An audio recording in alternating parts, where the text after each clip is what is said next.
ലേറ്റസ്റ്റായിട്ട് കേട്ടുകൊണ്ടിരിക്കുന്ന ഒരു ന്യൂസാണ്. റിസ എന്ന് പറഞ്ഞിട്ടുള്ളൊരു പെൺകുട്ടി തൻ്റെ ജീവിതം തന്നെ അവസാനിപ്പിച്ചിരിക്കുകയാണ്. അതിൻ്റെ മെയിനായിട്ടുള്ളൊരു കാര്യം ഭർത്താവായിട്ടുള്ള ആസിഫാണ് എന്നുള്ളൊരു കാര്യം. ഈ ഒരു ആസിഫും അതുപോലെ തന്നെ റിസയും കല്യാണം കഴിച്ചെന്ന് പറഞ്ഞാൽ ഈ ജനുവരിയിലായിരുന്നു.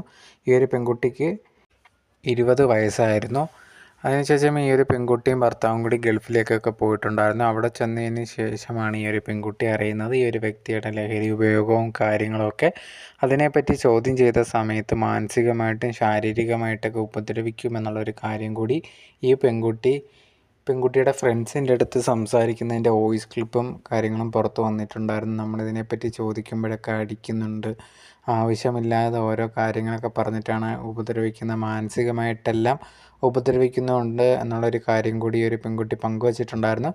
അവസാനം ഈ ഒരു പെൺകുട്ടി തന്നെ സ്വന്തം ജീവൻ അവസാനിപ്പിക്കുകയായിരുന്നു. ഇപ്പോൾ ഈ ഒരു റിസ്വാൻ നാട്ടിൽ വന്നിട്ട് വിദേശത്ത് പോയി എന്നാണ് അറിയാൻ സാധിച്ചിട്ടുള്ളത്. കുടുംബം ഉണ്ടെങ്കിൽ ഈ ഒരു വ്യക്തിക്കെതിരെ നിയമ നടപടിയായിട്ട് മുമ്പോട്ട് പോയേക്കുവാണ്. ഈ സമയത്ത് ഈ ഒരു ആസിഫിൻ്റെ അച്ഛൻ പറഞ്ഞേക്കുന്നത് ആ ഒരു പെൺകുട്ടി നല്ല പെൺകുട്ടി എന്നാണ്, നല്ല രീതിയിലാണ് നോക്കിയിട്ടുണ്ടായിരുന്നത്, ഞങ്ങളെല്ലാവരും അങ്ങനെ ഒന്നും ചെയ്തിട്ടില്ല എന്നുള്ള രീതിയിൽ പറയുന്നുണ്ട്. പക്ഷേ റിസയുടെ കുടുംബം പറയുന്നത് അങ്ങനെയൊന്നുമല്ല. ഇതിനു മുമ്പും ഇതേ കണക്ക് സ്വന്തം ജീവൻ എടുക്കാൻ റിസ ശ്രമിച്ചിട്ടുണ്ടായിരുന്നു. പക്ഷേ അത് ഞങ്ങളിൽ നിന്നും ഈ ഒരു കുടുംബം മറച്ചു വെച്ചു എന്നുള്ള രീതിയിലൊക്കെ പറയുന്നുണ്ട്.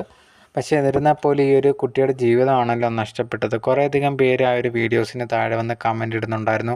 ഈ ഒരു വീട്ടുകാരുടെ സപ്പോർട്ട് ഉണ്ടായിരുന്നു, ആ കുട്ടി ഇവരുടെ അടുത്തേക്ക് വന്നേനെ, ചിലപ്പോൾ നീ അഡ്ജസ്റ്റ് ചെയ്യാൻ പറഞ്ഞു കാണും, അതുകൊണ്ടായിരിക്കും ആ ഒരു കുട്ടി സ്വന്തം ജീവിതം എടുത്തത്, നിങ്ങളുടെ വീട്ടുകാരുടെ ഭാഗത്തും തെറ്റുണ്ട് എന്നുള്ള രീതിയിൽ പറഞ്ഞിട്ടാണ് വീഡിയോസിനൊക്കെ താഴെ വന്ന് കമൻ്റ് ഇടുന്നത്. ഈ ഒരു വിഷയത്തിൽ ഈ ഒരു കാര്യങ്ങൾ കേട്ട നിങ്ങളുടെ അഭിപ്രായം എന്താണ്? ആരുടെ ഭാഗത്തൊക്കെയാണ് തെറ്റുണ്ടായിട്ടുള്ളത് എന്നുള്ളത് നിങ്ങളുടെ അഭിപ്രായം കമൻറ്റ് ബോക്സിൽ കമൻ്റായിട്ട് പറയുക.